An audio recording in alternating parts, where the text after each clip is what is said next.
Hello everybody, once again Dr. Taqir Chaudhary with you, a plastic and cosmetic surgeon and a hair transplant specialist. আজকে আবার hair transplant সংক্রান্ত আলোচনায় একটা খুব important topic নিয়ে এলাম আপনাদের কাছে, যেটা হচ্ছে কোন কোন অবস্থায় হেয়ার ট্রান্সপ্লান্ট করা যাবে না, বা আমরা ডাক্তারি ভাষায় যেটা বলি contraindication for hair transplantation.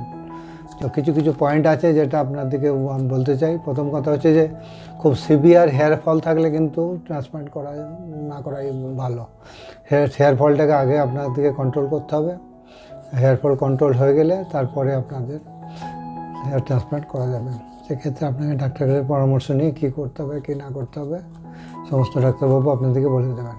দ্বিতীয় কথা হচ্ছে যে ডিফিউজ হেয়ার লস, পার্টিকুলারলি ফিমেলের ক্ষেত্রে যেটা হয়, ডিফিউজ হেয়ার লস যেখানে হচ্ছে সেখানে কী জন্য হেয়ার লস হচ্ছে সেটা ডায়াগনোসিস না করে কোনো ট্রান্সপ্লান্ট করতে যাবেন না। কারণ ফিমেলে বিশেষ কিছু কারণ আছে যেখানে হেয়ার লস হয়। অ্যানিমিয়া আছে, যেমন থাইরয়েড প্রবলেম আছে, আরও যেমন হরমোনাল কিছু ডিসব্যালেন্স হয়, সেক্ষেত্রে প্রবলেম হতে পারে।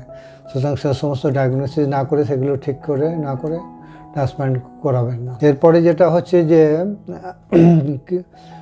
মাথায় যখন ডাক্তারবাবু আপনাকে দেখবেন, সে মাথায় কিছু রোগ হয়, যেমন ড্যান্ড্রাফ, সেবোরিয়া, সোরাইসিস।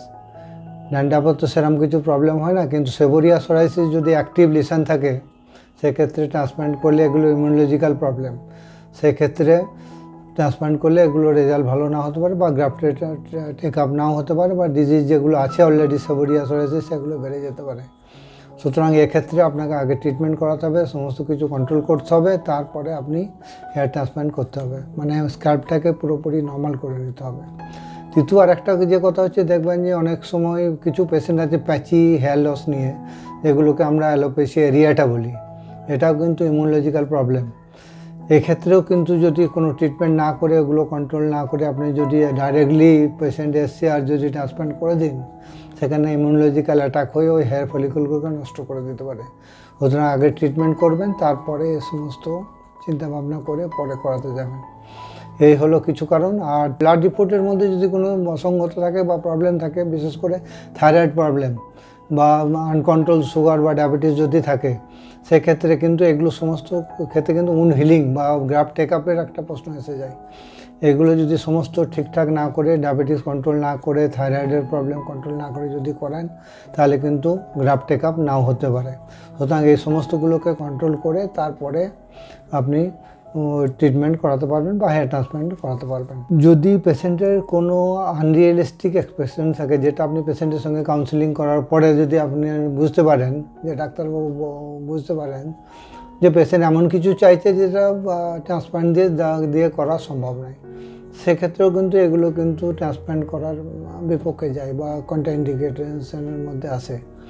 আর পেশেন্টের কোনো যদি সাইকিয়াট্রিক ডিসঅর্ডার থাকে, যেগুলো মেডিসিন দিয়ে কন্ট্রোল না করাই ভালো। আর কিছু ক্ষেত্রে যদি হচ্ছে রিলেটিভ কন্ট্রাইন্ডিকেশন কিছু আছে, যেগুলো আমরা বলি, যেমন ইনফেকশাস ডিজিজ যেমন আছে HIV বলুন, HC ভাইরাস বা হেপাটাইটিস B ভাইরাস বলুন, এইগুলো থাকলে কিন্তু তার কিন্তু ট্রিটমেন্ট অন্যভাবে করতে হয়।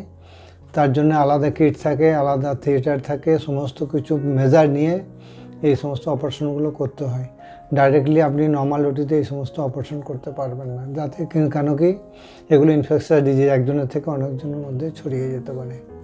সো এই হচ্ছে কিছু কন্ট্রাইন্ডিকেশন বা রিলেটিভ কন্ট্রাইন্ডিকেশন, যেগুলো আপনাকে আগে ভেবে দেখতে হবে এবং ডাক্তারবাবু কনসাল্ট করার পরেই এ সমস্ত বলে দেবেন কোন ক্ষেত্রে করা যাবে না যাবে।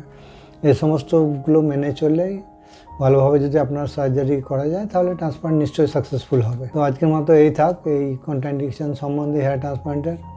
পরের ভিডিওতে আবার আসবো অন্য কিছু টপিক নিয়ে। সবাই ভালো থাকবেন, সুস্থ থাকবেন। Thank you.